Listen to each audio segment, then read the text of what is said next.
이번 시간에는 엔지니어링에 숨겨진 언어, 그 세계로 한번 들어가 보겠습니다. 우리가 매일 걷는 다리, 일하는 건물, 또 도시를 안전하게 지켜주는 여러 기반 시설들, 이 모든 것들이 대체 어떻게 만들어지는 걸까요? 그 시작은 바로 이거예요. 얼핏 보면 그냥 복잡한 선, 기호, 숫자로 가득 찬 암호문 같죠?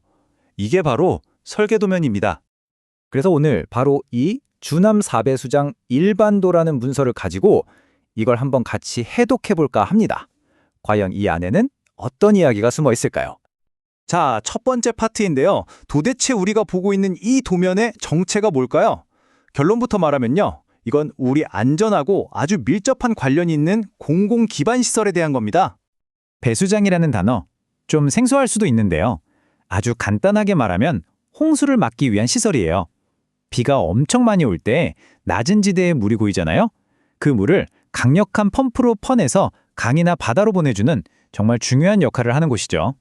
자, 그럼 두 번째 장으로 넘어가서 이 시설의 가장 핵심적인 기능, 그러니까 물이 대체 어떤 경로로 이동하는지 한번 쭉 따라가 보겠습니다. 모든 건 바로 여기서 시작됩니다. 흡수조라고 불리는 곳인데요. 이름 그대로예요. 홍수가 나서 물이 불어나면 일단 이 거대한 수조로 다 모이는 겁니다. 물을 쫙 빨아들이는 첫 단계라고 할 수 있죠. 이렇게 흡수조에 가득 모인 물은요, 이 구조물 아주 깊숙한 곳에 있는 엄청나게 강력한 펌프가 위로 쭉 끌어올립니다. 그리고는 토출조라는 곳으로 옮겨지는데요. 토출, 말 그대로 물을 밖으로 토해내는, 배출하는 공간인 거죠. 그러니까 전체적인 흐름을 보면 아주 명확하죠. 물을 모으고 위로 퍼올리고 그리고 밖으로 내보낸다. 바로 이 간단한 세 단계가 도시를 물난리로부터 안전하게 지켜주는 겁니다. 자, 이제 눈에 보이는 구조물에서 그 아래 우리가 볼 수 없는 세계로 한번 시선을 옮겨볼게요. 이렇게 거대한 구조물이 어떻게 땅 위에 단단하게 서 있을 수 있는 걸까요? 네, 바로 그 기초, 기반에 대한 이야기입니다. 엔지니어들은 건물을 짓기 전에 먼저 그 땅의 속사정부터 알아내야 해요. 이 도면을 보면 땅속을 뚫어서 조사를 해봤더니 매립층, 퇴적층, 그리고 아주 단단한 연암층으로 되어 있다는 걸 알 수 있죠. 여기서 중요한 건 저 퇴적층이에요. 물을 많이 머금고 있어서 집안이 약할 수 있다는 신호거든요. 자, 바로 이 지점이 정말 흥미로운데요. 방금 전에 봤던 지질학적인 문제, 그러니까 약한 집안이라는 문제에 대한 공학적인 해답이 바로 여기에 나와 있습니다. 내부 굴착 강관말뚝이라는 건데요. 아주 쉽게 말해서 거대한 강철 파이프를 저 밑에 있는 단단한 안반층까지 깊숙이 박아 넣는 거예요. 그렇게 해서 불안정한 땅 위에서도 건물이 끄덕없이 서 있을 수 있게 만드는 핵심 기술인 거죠. 자, 이렇게 튼튼한 기초가 마련됐으니까 이제 그 위로 한번 올라가 볼까요? 거대한 물의 힘을 제어해야 하는 이 콘크리트 구조물 내부가 얼마나 복잡하게 생겼는지 한번 들여다볼 시간입니다. 내부를 보면요. 이게 그냥 네모난 상자가 아니에요. 마치 거대한 물의 흐름을 다스리기 위해 설계된 복잡한 미로 같죠.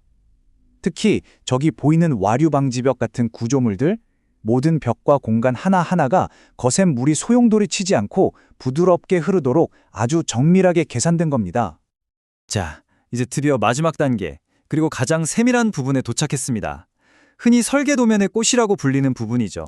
바로 강철 보강근, 즉 철근에 대한 이야기입니다. 근데 한번 생각해 보세요. 콘크리트라는 게 누르는 힘에는 엄청 강하지만 반대로 잡아당기는 힘에는 되게 약하거든요. 그런데 어떻게 그 엄청난 물의 압력을 견뎌낼 수 있는 걸까요? 그 비밀은 바로 콘크리트 속에 숨어있는 이 강철 골격, 바로 철근에 있습니다. 그리고 백은도라고 불리는 이 도면의 복잡한 선과 기호들이 바로 그 뼈대를 만드는 아주 구체적인 지시사항인 셈이죠. 핵심은 이 암호를 푸는 거예요. 예를 들어 V1H50이라는 기호를 한번 볼까요? 자, V1은 위치를 말해요. 수직벽체 1번이라는 뜻이고요. H는 철근의 종류, 그리고 25는 철근의 굵기, 즉 직경 25mm를 의미합니다. 간단하죠? 이 위치에, 이 종류의, 이 굵기 철근을 써라는 아주 명확한 지시인 거예요.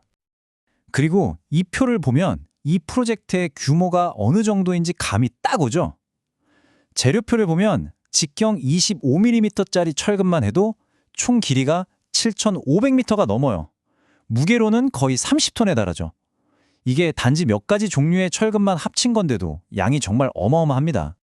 그래서 이 구조물 하나를 짓는 데 들어가는 철근의 총 무게는 무려 76톤이 넘습니다. 이게 어느 정도냐면요. 중형차 50대 이상을 합친 무게랑 같아요. 도면 위에 그어진 선 하나하나가 모여서 이렇게 거대한 강철 골격을 만들어내는 겁니다. 정말 대단하죠? 자, 이제 아주 세세한 부분에서 다시 한번 크게 숲을 보는 관점으로 돌아와 보겠습니다. 이 모든 선과 숫자들이 모여서 결국 무엇을 만들어내는 걸까요? 우리가 지금까지 함께 해독해본 이 모든 정보들, 이건 그냥 종이 위에 그어준 선이나 숫자가 아니에요. 이건 바로 홍수로부터 우리를 안전하게 지켜줄 실제 구조물을 탄생시키는 뭐랄까 생명의 언어이자 아주 정밀한 계획 그 자체인 거죠. 오늘 이걸 보고 나니 아마 여러분이 주변을 보는 시선이 조금은 달라지지 않았을까 싶습니다. 우리가 무심코 지나치는 다리나 터널, 저 높은 건물 속에는 또 어떤 놀라운 공학의 언어들이 숨겨져 있을까요? 한 번쯤 생각해 보는 것도 재미있을 것 같습니다.